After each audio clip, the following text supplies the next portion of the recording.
बिस्मिल्लाहिर्रहमानिर्रहीम। Welcome back to Anish lectures. Last video में हमने वेरिएशनल आइट्रेशन मेथड जो है उसके एग्जांपल्स को डिस्कस किया था। आज की वीडियो में हम लोग 2.3 जो एक्सरसाइज है उसको सॉल्व करेंगे।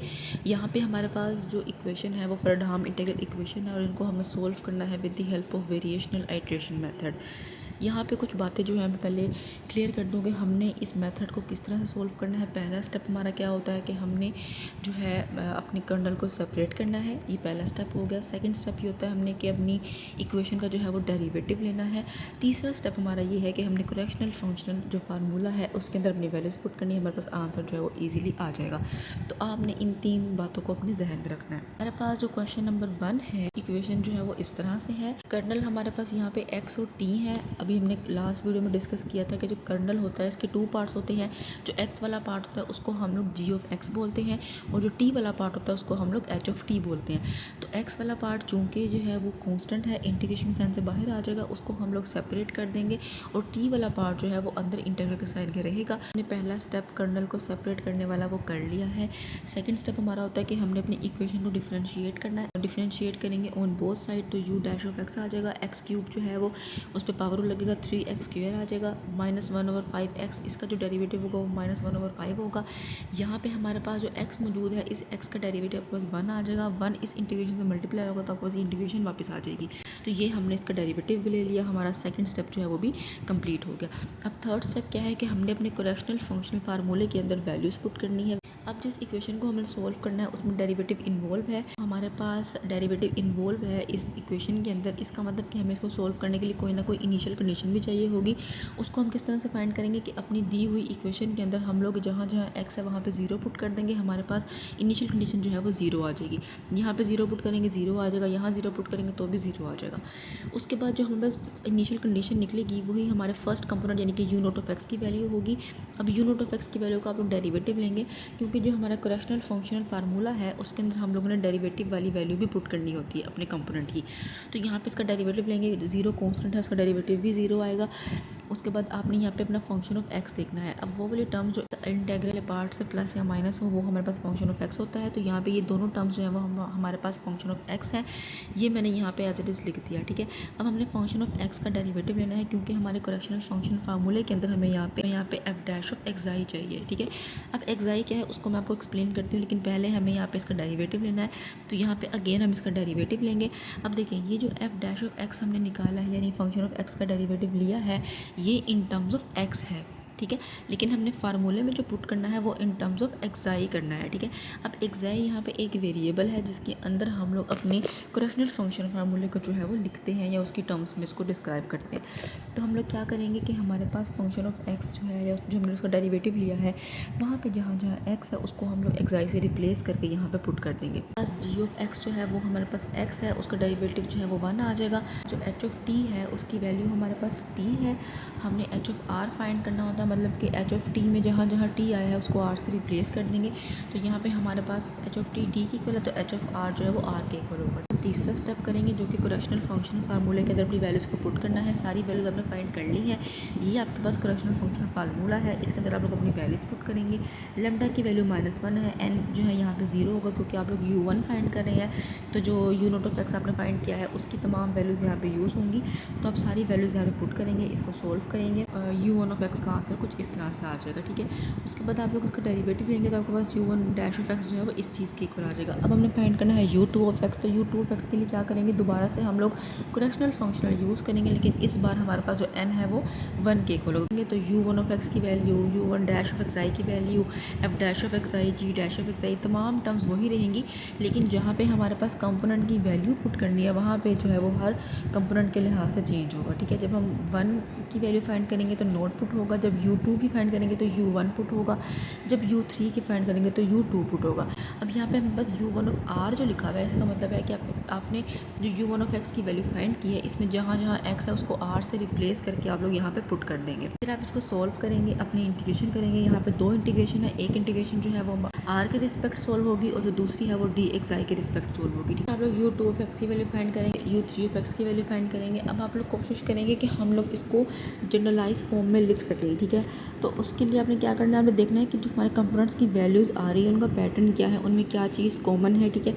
हमने देखा कि x क्यूब जो है वो सब में कॉमन था। इसका मतलब कि एक्स क्यूब हमारे पास मौजूद रहेगा तमाम आने वाली टर्म्स के अंदर। इसका कि पहले जो है वो 5 आ रहा था, फिर 15 आया, फिर 45 आया। इसका मतलब 5 जो है वो कॉमन है, तो 1/5 जो है वो कॉमन रहेगा। अब आगे हमने ये देखना है कि क्या किस चीज़ से हम मल्टीप्लाई कराएंगे तो हमारे पास जो कंपोनेंट्स की वैल्यू है वो एग्जैक्ट वही आएंगी जो हमने सोल्व करके निकाली है। ठीक है, तो हम देखेंगे कि 3 की पावर हमने क्या चीज़ लेनी है, जो कंपोनेंट हम फाइंड कर रहे हैं उससे एक कम, यानी कि यहाँ पे हम 3 कंपोनेंट की वैल्यू फाइंड कर रहे हैं ना, तो आपने 1/5 को मल्टीप्लाई करवा देना है 3 की पावर 2 से। 3 की पावर 2 आपके पास क्या होती है, 9 को जब आप 5 से मल्टीप्लाई करेंगे तो ये आपके पास क्या रहेगा जी 45, और बाहर जो है वो x मल्टीप्लाई हो रहा है। तो इस तरह से आप देखेंगे कि आपके पास ईजिली इस फार्मूले को यूज़ करके आप लोग अपने कंपोनेंट्स की वैल्यू को फाइंड कर लेंगे। अब क्या करेंगे, जो हमने जनरलाइज फॉर्म बनाई है इसके ऊपर लिमिट अप्लाई करेंगे, n अप्रोचेस टू इन्फिनिटी। जब आप जहाँ n है आप लोग इन्फिनिटी पुट करेंगे, ऑब्वियस सी बात है वो अनडिफाइंड हो जाएगा। आपके पास सिर्फ और सिर्फ एक्स क्यूब बचेगा जो इस क्वेश्चन का आंसर होगा। अब हम सोल्व करेंगे क्वेश्चन नंबर 2 को। हमारे पास इक्वेशन जो है वो कुछ इस तरह से है। हम यहाँ से अपने कर्नल को सेपरेट कर देंगे, एक्स वाली टर्म को बाहर ले जाएंगे, टी वाली टर्म अंदर रहेगी। उसके बाद हम लोग वैल्यूज़ फाइंड करेंगे। इनिशियल कंडीशन के लिए हम लोग 0 पुट करेंगे, आपके पास 1 आ जाएगा, वही हमारा यू नॉट ऑफ एक्स होगा, उसका डेरिवेटिव जो है वो 0 आ जाएगा। एफ ऑफ एक्स हमारे पास पी एक्स माइनस एक्स है, इसका आप लोग डेरिवेटिव लेंगे, आपके पास ई की पावर एक्स माइनस 1 आ जाएगा। जी ऑफ एक्स आपके पास एक्स है, वो आप यहाँ पे लिख देंगे, उसका डेरिवेटिव 1 आ जाएगा। एच ऑफ टी जो है आपके पास टी है, एच ऑफ आर भी आपके पास आर आ जाएगा। ठीक है, उसके बाद आप लोग फर्स्ट इक्वेशन का जो है वो डेरिवेटिव लेंगे, क्योंकि वेरिएशन मेथड जो है वो डेरिवेटिव पे ही अप्लाई होता है। तो यहाँ पर आपके पास दोनों साइड्स पे आप इसका डेरिवेटिव लेंगे, यू डैश ऑफ एक्स आ जाएगा, इसका डेरिवेटिव ई एक्स हो जाएगा, माइनस एक्स का डेरिवेटिव माइनस 1 आ जाएगा। इस x का डेरिवेटिव 1 होगा जो इंटीग्रल से मल्टीप्लाई होकर पूरा इंटीग्रल जो है वो एज इट इज आ जाएगा। उसके बाद आप लोग यूज़ करेंगे अपने कोरेक्शनल फंक्शनल फार्मूला, जितनी वैल्यू आपने फाइंड की है उसको फार्मूले में पुट कर देंगे। यू नॉट ऑफ एक्स की रिस्पेक्ट आप लोग तमाम वैल्यूज को यहाँ पे पुट करेंगे, सिंप्लीफिकेशंस करेंगे। ये वाली जो इंटीग्रेशन है वो विद रिस्पेक्ट टू आर होगी, इजीली सोल्व हो जाएगी। उसके बाद जो अंदर तमाम टर्म्स होंगी जो कैंसिल आउट हो जाएंगे उनको आप कैंसिल आउट कर देंगे, जो सोल्व हो जाएंगे उनको आप सोल्व कर देंगे। बाद में एंड पे आप उसको एक्स के साथ जो है वो इंटीग्रेट कर देंगे, तमाम इंटीग्रेशन जो है वो सेपरेट हो जाएंगी। लिमिट्स अप्लाई करेंगे, टर्म्स की जो है वो नॉइस मौजूद होगी, कैंसिल आउट हो जाएंगे। आपके पास यू ऑफ एक्स का आंसर जो है वो कुछ इस तरह से आ जाएगा। इसका आप लोग डेरिवेटिव ले लेंगे, फिर आप फाइंड करेंगे U two of X. U two of X के लिए आप दोबारा कोरेक्शन फंक्शनल यूज़ करेंगे। यू वन ऑफ एक्स के रिस्पेक्ट आप तमाम वैल्यूज यहाँ पे पुट कर देंगे। देखें, F dash of X I, G dash of X I, H of R, ये तमाम टर्म्स सेम रहेंगी, इनकी वैल्यूज़ वही होंगी। जो कोरेक्शनल फंक्शनल है उसके अंदर ये तमाम जो टर्म्स हैं इनकी वैल्यू सेम रहेंगी, लेकिन जिनकी वैल्यू चेंज होंगी वो टर्म्स कौन सी है आपके पास, आपके कंपोनेंट की वैल्यू की। ठीक है, जाहिर सी बात है आपने पहला कंपोनेंट फाइंड किया तो उसके लिए आपने यू नॉट ऑफ एक्स की वैल्यू को जो है वो पुट किया। अब आपने you two of x find करना, तो अब यहाँ पे यू वन ऑफ एक्स की जो आपने अभी यू वन ऑफ एक्स की वैल्यू फाइंड की है वो अब यहाँ पे पुट करेंगे। ठीक है, उसका डेरिवेटिव जो है उसकी वैल्यू यहाँ पे पुट करेंगे। तो इस तरह से आपने तमाम टर्म्स यहाँ पे पुट कर देनी है, इंटीग्रेशन को सोल्व कर देना है, लिमिट्स अप्लाई कर देनी है, जिस तरह से भी वो सिंप्लीफाई होता है उसको सिंप्लीफाई करना है। तो आपके पास जो यू टू ऑफ एक्स का आंसर है वो भी आ जाएगा, यू थ्री ऑफ एक्स का आंसर जो है वो भी आ जाएगा। अगेन वही बात कि आप देखेंगे कि हम इसको जनरलाइज कर सकते हैं, तो हाँ जब इसको जनरलाइज कर सकते हैं, तीनों में जो चीज़ कॉमन है वो ई की पावर एक्स है, तो वो आपके पास एज इट इज रहेगा। फर्स्ट कंपोनेंट की वैल्यू में 1/2 मौजूद है, इसका मतलब कि 1/2 जो है वो यू टू ऑफ एक्स में भी 1/2 है, मतलब 6 जो है उसमें आप 3 को मल्टीप्लाई कराएंगे 2 से तो 6 आएगा, इसका मतलब कि 2 मौजूद है। इसी तरह 18 में भी आपके पास 2 मौजूद है, 9 से मल्टीप्लाई कराया तो आपके पास 18 आ गया। अब आपने 1/2 जो है वो चीज़ भी कॉमन है तो उसको आप यहाँ पे एज इट इज लिख देंगे। अब आपने देखना है कि हमने बाकी आने वाले कंपोनेंट्स की वैल्यू को किस तरह से फाइंड करना है, मतलब 1/2 किससे मल्टीप्लाई कराना है कि आपके पास जो ये आंसर्स हैं ये मेरे बिल्कुल ठीक आए। ठीक है, आपने क्या करना है, जब आप एक ये वाला फार्मूला बना लेंगे ना तो फिर आपने अपनी वैल्यूज पुट करके देखनी है, क्या मेरे पास यू टू ऑफ एक्स का आंसर वही आया है जो इस फार्मूले से आ रहा है, क्या मेरे पास यू थ्री ऑफ एक्स का आंसर वही आया है जो इस फार्मूले से आ रहा है। अगर तो ऐसा है इसका मतलब कि आपने जो अपना फार्मूला बनाया है, जो अपनी क्लोज्ड फॉर्म की है वो बिल्कुल ठीक की है। ठीक है, ये दोनों चीज़ें यहाँ पे कॉमन रहेंगी। ठीक है, अब आपने 1/2 को जो है वो किस से मल्टीप्लाई कराना है कि आपके पास 6 आए। इसे जनरलाइज करेंगे कि 3 की पावर n-1, मतलब जो कंपोनेंट आप जिस कंपोनेंट की वैल्यू आप फाइंड कर रहे हैं उसमें से एक कम आपने कर उसको आपने 3 की पावर बना देना है, तो आपके पास जो है वो आपका रिक्वायर्ड आंसर आ जाएगा। मतलब अगर आप लोग यहाँ पे यू टू ऑफ एक्स की वैल्यू फाइंड कर रहे हैं, ठीक है, यहाँ पे n आपके पास जो है वो 2 है। अब इस 2 में से आप -1 करेंगे तो 1 बचेगा, तो यहाँ पे 3 की पावर 1 होगी तो वो क्या हो जाएगा 3।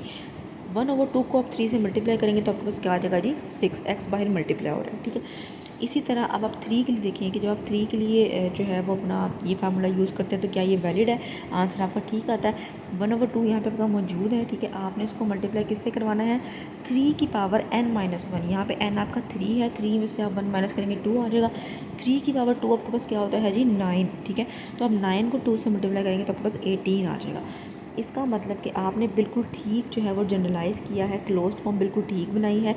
अब आप लोग इस पर अपनी लिमिट अप्लाई कर देंगे। n approaches to infinity, n की जगह पे इन्फिनिटी पुट करेंगे, वैल्यू है वो क्या हो जाएगी जी, अनडिफाइंड हो जाएगी। आपके पास जो आंसर आएगा वो e की पावर x आएगा। क्वेश्चन नंबर 3 और 4 जो है वो मैंने पहले एक्सप्लेन कर दिया है। उन वीडियोस का लिंक जो है वो मैं नीचे डिस्क्रिप्शन बॉक्स में डाल दूँगी।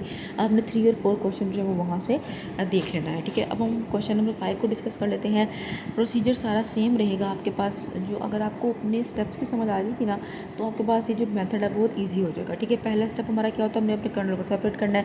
यहाँ पर आप लोग कर्नल को सेपरेट कर देंगे। सेकंड स्टेप आपका क्या है कि आपने डिफ्रेंशिएट करना है, आप लोग डिफ्रेंशिएट कर लेंगे। फिर आपका थर्ड स्टेप क्या है कि आपने वैल्यूज़ फाइंड करके उनको अपने करेक्शनल फंक्शन फार्मूले में पुट कर देना है। आप लोग वैल्यूज़ फाइंड करेंगे, यूजुअल कंडीशन फाइंड करेंगे, you note of x find करेंगे, एफ ऑफ एक्स फाइंड करेंगे, उसका डेरिवेटिव फाइंड करेंगे, जी ऑफ एक्स फाइंड करेंगे, एच ऑफ टी फाइंड करेंगे। तमाम टर्म्स आपने फाइंड कर दी, इनको यहाँ पे पुट कर दिया। यहाँ पे हमने इसकी इंटीग्रेशन को solve with respect to R. उसके बाद जो टर्म्स बचेंगे उसको इंटीग्रेट करेंगे with respect to X I. तीनों इंटीग्रेशन जो सेपरेट हो जाएंगे, लिमिट्स अप्लाई कर देंगे।